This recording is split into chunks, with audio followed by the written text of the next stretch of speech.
New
location in Valley State.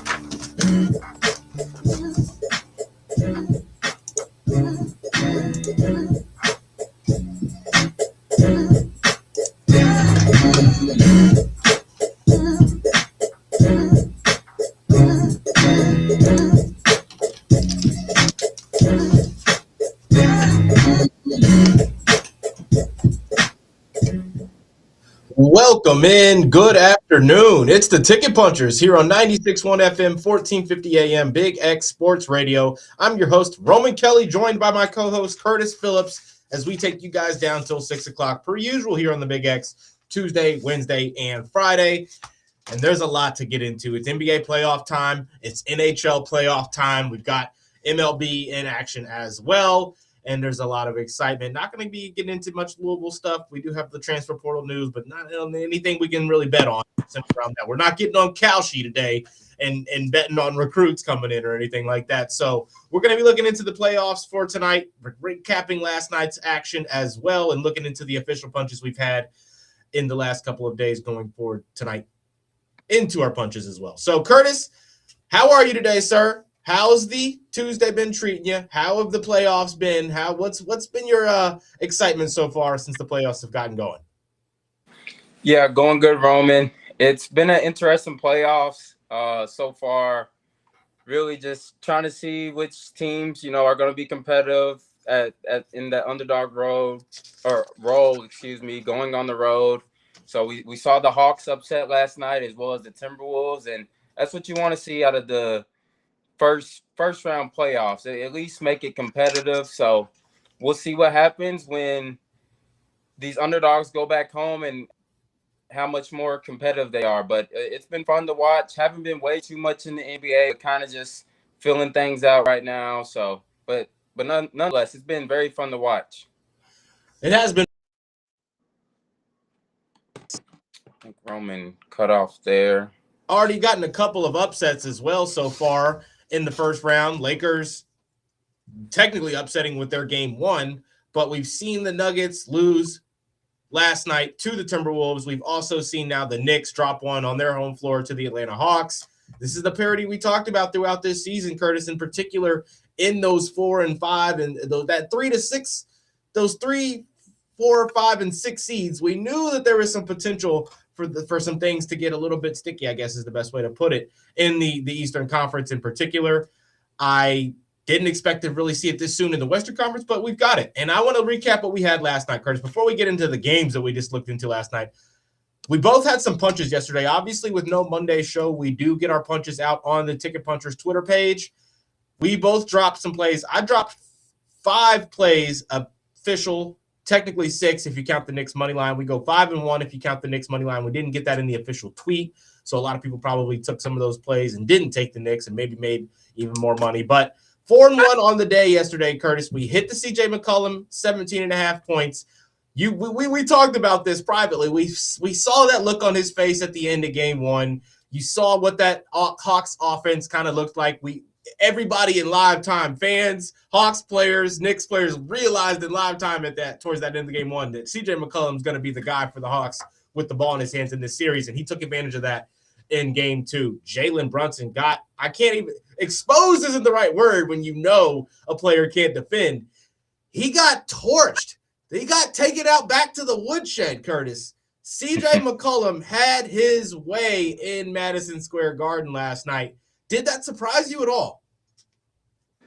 No, it didn't. Like you said, when you came out and you said you liked that play on CJ McCollum, I loved it. He made a comment in the press conference after game one talking about Brunson doing some little acting when CJ shot the jump shot and kind of, kicked him a little bit. So I had a feeling as the vet on this Hawks team, he was going to come out with a vengeance. So I love that play. And yeah, I kind of did expect it from a guy that knows that's been in the playoffs, and he knows like you don't want to go down 0-2 as the underdog. So just gaining that momentum, he knows he's the guy that can get a shot off the dribble, go one-on-one, and play make for his team. So I love the play, and I wasn't very surprised that he came out and had the game that he did. So I'm not surprised either when you look at what Jalen Brunson is as a defender. It's just a matter of time before CJ started really picking his spots and getting where he wanted to get against Brunson, and he did so yesterday. We also hit last night, Curtis, the James Harden over 17.5 points, and this goes to allude to that point we just made. Shot creation in the playoffs is a must. Rotations shrink. Your best defenders are on the floor for both teams more times than not. And in the NBA in 2026, we know on the perimeter there is so much size out there that if you don't have a player that can hit tough shots when it's a close game, when it comes down to those end of the shot clock possessions, you really are at a disadvantage. The Toronto Raptors are at a severe disadvantage in that department. They've tried to make some shifts in their offense with Brandon Ingram, running him on those pin downs, trying to get him open and into sets without the ball in his hands and get him in the room and areas on the floor where he likes to operate without having to do that off the dribble. And he's not really buying into that. The Cavaliers are defending that well. And then in the half court, there's just no offensive flow for the Raptors. Cavs take advantage of that. They take a 2-0 lead in this series, and the shot making was on display last night from James Harden and from Donovan Mitchell.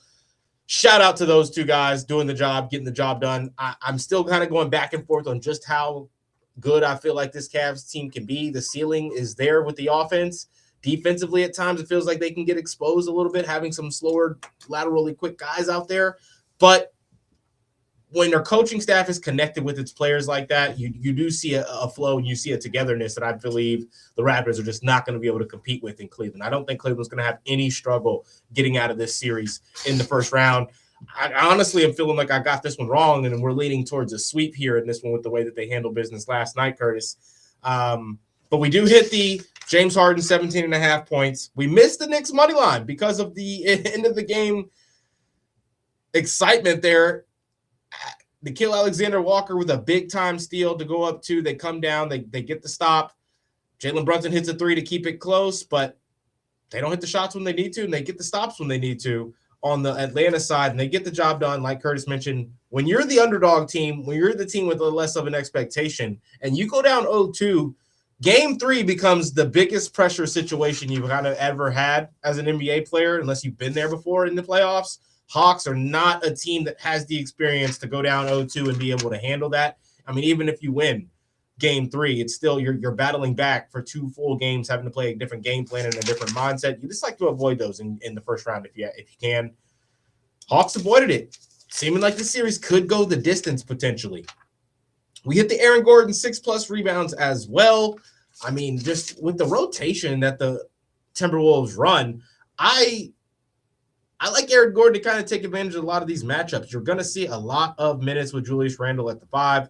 You're going to see just a good chunk of the game in which you're not going to have a Rudy Gobert out there. It's clearly been something that Aaron Gordon has taken advantage of just in the rebounding department, kind of finding those spots and then making good plays as a passer in those areas as well. He goes 7 rebounds, so just one over. I think he had 8 that they took one away at one point. But we cover that.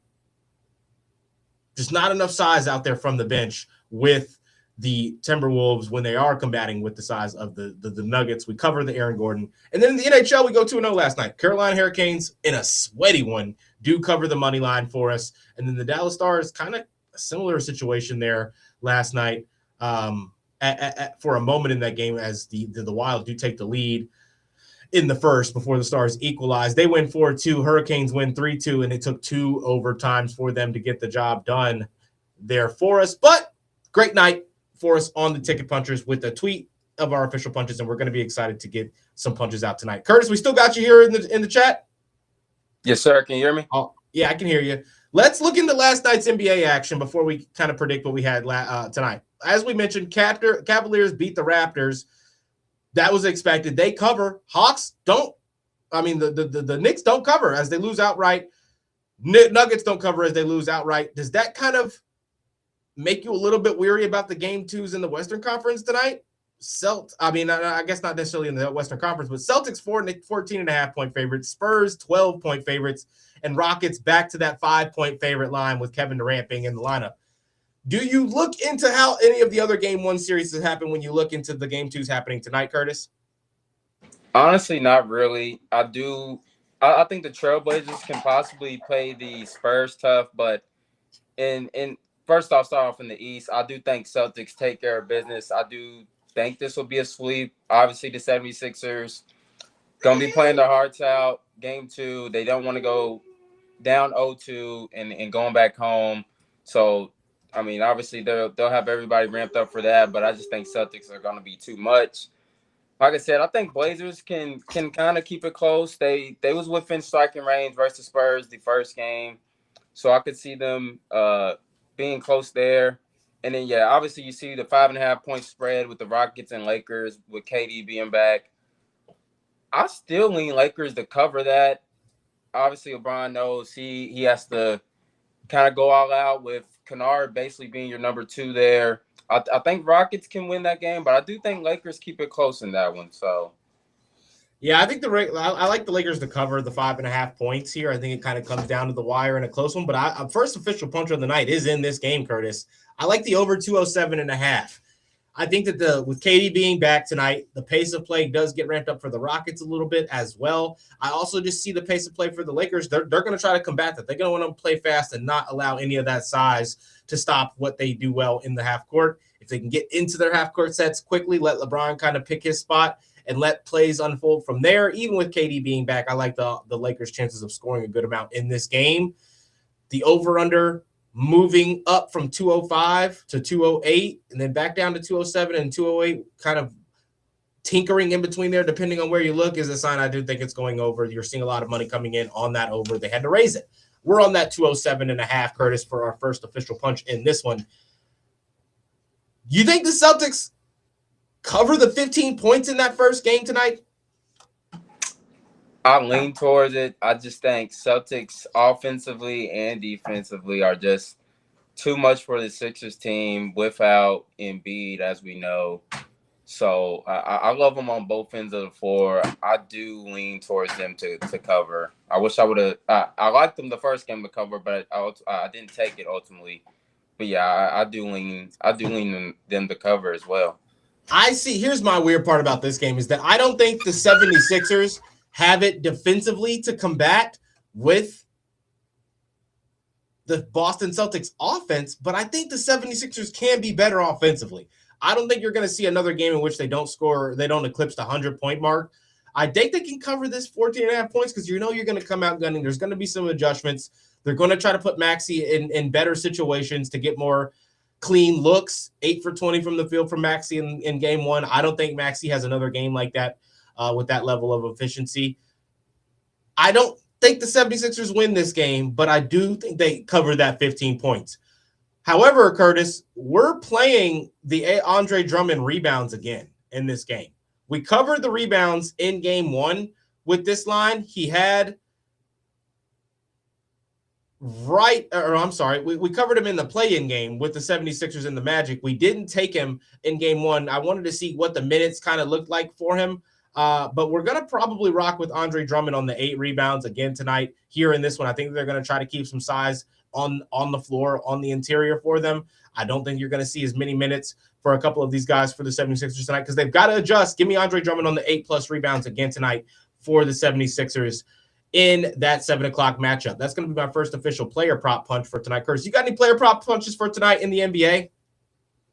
Yeah, I do also in that same game. First, I'll piggyback off your Andre Drummond play. I do like that. I do think his minutes will increase, especially if the Sixers play this a little bit closer than they did the first game. And he's gotten a little bit of foul trouble last game in the first half. Had two the first half, and still got 5 boards. Exactly. So they kind of went over to Bona. So I do think they'll need his size and presence. So I do love that play. My play will be on the other side. I like Derek White. His under 24.5 points, rebounds, and assists at -115. And simply, he just hasn't been involved in the Celtics offense like we've seen in prior years. He's only hit this 2 of the last 13 games. So, and he hasn't really came close in a lot of those. So I think obviously the blowout factor, if this is a blowout, that kind of helps that factor as well. He shouldn't see around the 36, 37 minute mark. If it tends to be a blowout, he'll be more in that 31, 32 minute range. So I love Derek White to not get to the 25 points, rebounds, and assists mark. That will be my only official punch in the NBA. Only official punch in the NBA. Curtis keeping it easy for the NBA props for tonight. I've got one more for tonight, Curtis. I liked what I saw from De'Aaron Fox in game 1 over the Trailblazers. In particular, I thought the effort was there defensively, which is what they needed from him. But he was moving that ball around like a magician, getting by his man, getting those dump-off spots. He had 8 assists in this game, and watching it, there were 2 or 3 plays where he could have easily had 10 or 12 assists in this game. I like, and they didn't move his lineup. They said they have him at 5.5 assists again tonight. I think he gets to that 6 assist mark again in this one just because he doesn't have to be that scoring threat with the matchups that they've got out there. You've got Drew Holiday out there on the perimeter. You've got Scoot Henderson, who's been buying in defensively. Fox has been that distributor for the Spurs in the last handful of games, and I think that continues tonight. In this one, I kind of see him being the lead assist man in this game altogether between the two teams, which you can get great odds on. I saw because, Curtis, of the prop that you get from Drew Holiday due to the assist number he had in the last game. I can't find it here, of course. I looked at, I thought I saw a +700 on De'Aaron Fox to be the lead assister in the matchup. But we're going to take De'Aaron Fox official over 5.5 assists, 6+ assists on the evening at -140. I like De'Aaron Fox to cover that, be well over that, honestly, again tonight. I think he gets over the 8+ if you want to play a little plus money there. But that's going to be my second official player prop punch for tonight, combining the De'Aaron Fox 6+ assists with the Drummond 8+ rebounds. I don't necessarily have anything else I love on the team props, Curtis. I feel like the Celtics can cover, but I'm not playing that. I think I like the over in that Celtics 76ers game just because I feel like the 76ers score more points. If I believe they score more points and I believe the Celtics still handle business, then there's no reason for that over 217.5 to not hit. But you know that they're going to come out with that intensity. You know they're going to try to come out with that edge defensively. And I worry that first quarter may be a little bit slower paced than we want it to be for that 217.5. So we're not going to be playing that. And I have no telling on this 220.5 for the Trailblazers Spurs. I think the Spurs can cover the 10.5 points. We've already seen some weird stuff happen in the West. I'm going to stay away from that. We don't need Denny Abdia going crazy and then messing up our 10-point spread there. So we're just going to play the Lakers over in those 2 player props for tonight in the NBA for our official punches. Outside of the NBA, Curtis, what do you have for us tonight? Yeah, going all MLB right now. Let's not add any plays here, but as we know, it is Dinger Tuesday. I have two home run props for you guys. So first one, Matt Olson for a home run at +420. He's hit a home. He owns the Nationals. He's hit a home run in 6 out of the last 10 games versus the Nationals. Had a home run versus them yesterday. Almost hit 2. James Wood robbed him of a home run, but he's been on absolute fire anyways. And it's not great weather in Washington, D.C., but he's one of those power guys that could still make a home run happen. So him at plus 420, I love that. And then I'm also going to take Kyle Raleigh. Forget his odds. I had his 50% boost on FanDuel that got it boosted up to around plus 480. But Jacob Lopez pitching for the Athletics. He's 2 for 2 lifetime. Both of those hits being home runs. He got off to a slow start this year, but this guy hit 60 home runs last season, and he hit a home run his last game. So I think he's about to get things ramped up.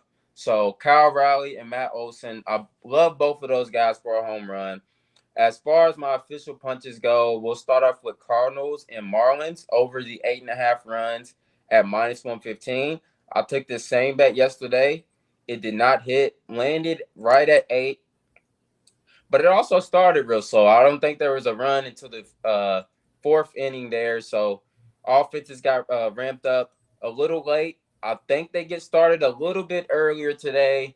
Dustin May, Chris Paddock, on the bump. So 2 pitchers I'm not really fond of. Dustin May has had 2 good starts in a row, but he's still giving up a lot of hits and a lot of hard contact. So Marlins, very good versus righties. So are the Cardinals. I think they do a lot of scoring tonight. So that will be my first official punch in the MLB. My second official punch in the MLB, I'll rock with the Pirates money line at plus 100. Carmen Majinski pitching for the Pirates. He's been very good, very profitable pitcher so far. And the Pirates have won all 4 of his starts. Not a fan of Kumar Rocker pitching for the Rangers. He's sitting around a 4.3 ERA. He's gave up at least 2 runs in all of his starts. I think Pirates still won on the road in game 1 of this series. And my last official punch in the MLB, we're going to rock with the Padres minus the 1.5 runs, traveling to the Rockies. Got this at plus 102. Randy Vasquez, pitcher for the Padres. He has a 2.49 ERA. He's also won all of Padres starts. Padres already have swept the Rockies 3-0, and they're 10-1 in their last 11 games. So Padres, one of the hottest teams in all of MLB. I think they get the job done tonight versus the Rockies, win by 2. So those will be my punches. Curtis keeping us hot here with the MLB plays. Rock with Philly picks on those. He's very, very heavily into this MLB invested in this MLB season. He's been rocking with a handful of teams, keeping track of both their batting and their pitching. So as you know, Curtis has been making us some money with his punches in the MLB, and we're going to be rocking with him tonight on those. I've got 2 plays, Curtis, I want to add in the NHL tonight. We've got an under. It's an alternate. Kings Avalanche under 6.5 alternate from the set line at 5.5 in the game 1 matchup between these two. As we saw, it was a defensive matchup. Avs winning 2-1 over the Kings. These are 2 sides that are really good defensive sides when they want to be, when they're playing at their best. But Curtis, they up the defensive intensity in close games, and I expect this game to be close. I don't see either one of these teams going up 2 goals at any point really in this series. But I don't see it happening in particular tonight with the Cavs or the Avalanche already up 1-0. I see the Kings playing them very intensely tonight, and I like the under 6.5 in this one for them to keep those goals pretty low. And then the Vegas Golden Knights, they handled the Utah Mammoth in game 1. Looked good on offense, looked good on defense. Goalkeeper looked good as well. I expect them to handle that tonight with this game 2 matchup and to keep that to keep that play up and go up 2-0 in this series. You can catch their money line at minus 155 on that matchup for tonight. Those are all the official punches, Curtis. For me, I believe those are all yours as well. Did you have anything in the NHL? Any jabs for tonight? No jabs, but I mean, to your point, I look at unders. Playoff hockey gets more physical, and teams aren't scoring as much. The defense kind of ramps up, so I do lean unders to a lot of. That's why you see a lot of 5.5s rather than 6.5s than we're used to seeing. So, yeah, play those 5.5s, alter them up to 6.5, parlay a couple of them, get you some plus money, and enjoy some playoff hockey there with us as well here on the Ticket Punchers. Curtis, coming down to the outro of the show, we did get a text on the Game Day Men's Health text line. I don't see anything in the YouTube chat or the Twitter chat, but texter says, Who do you all put Thompson on tomorrow night for the Pistons? Suggs or Banchero? Can Harris or Cunningham guard Banchero and just let him get his? That's a great question. I think you got to throw Thompson. Oh, you're saying, is he asking Asar Thompson defensively who he should guard? Yeah, who do you put him on for game 2? Okay. Sorry, I think you got to go on Banchero with the way that he kind of made it his mission in game 1 to get going early in this series. Clearly, 23 points, 9 rebounds, 4 assists, but he was efficient as well. Took the correct threes you want him to take. Had a couple bad shots, but had some really, really tough shots as well. I think you got to go Azar on Paulo in this one for game 2, just to kind of give yourself that ability to limit what he does, make somebody else beat you. But I also like the idea of Azar kind of playing Suggs as well and see if you can eliminate those. Suggs took a lot of deep bad threes in that game, and you want him taking those. So this is why we're not coaching, right, Curtis? But what would you say? I'd agree with you there. My only thing with Asar, he can get a little reachy and foul trouble. So I feel like if he was to get on Banchero, I could see him getting in foul trouble real early. But I mean, at the same time, like Tobias Harris wasn't working as well. So it's like, I mean, which one are we gonna go with? But I'd lean Asar, but you got the bigger staff's gonna have to tell him early, like you got to stay out of foul trouble, don't reach, like just. Yeah, and my thing is, Curtis, Wendell Carter should not be going for 17, 7, and 5 with one of the most physical presences at center in the NBA and Jalen Duren down low going against him. I know they did a lot of actions. They put Duren in a lot of actions to get him away from Wendell, and then Wendell had the opportunity on second chance baskets and those dump off plays. But I mean, Jalen Duren has to make it his mission to say Wendell Carter is not going to be a threat offensively for them tonight and prevent him from doing so. And then they've just got to communicate better on the help side stuff. You're going up against a team that likes to drive, quit biting on all those fakes out there on the perimeter, stay home, and be ready. But I like that question there on the Game Day Mentel text line. We are coming now to the outro of the show here, Curtis. We've gotten our official punches out there. We appreciate everybody listening. Curtis, let's just give our quick picks for tonight before we get out of here. Who do you have in Lakers Rockets? Who wins? Give me Rockets, win game 2.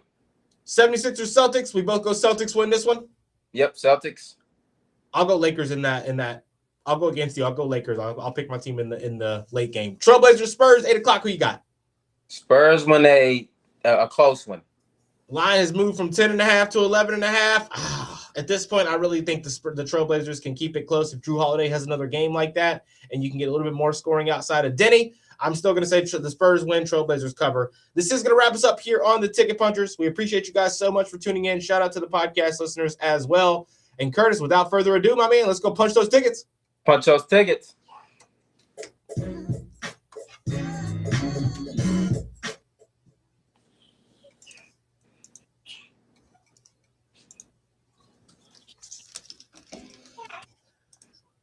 All right. And as we are now here routing out to our stream side of the show, Curtis, we gave all of our punches out. Did you have any other dingers you wanted to drop for Dinger Tuesday?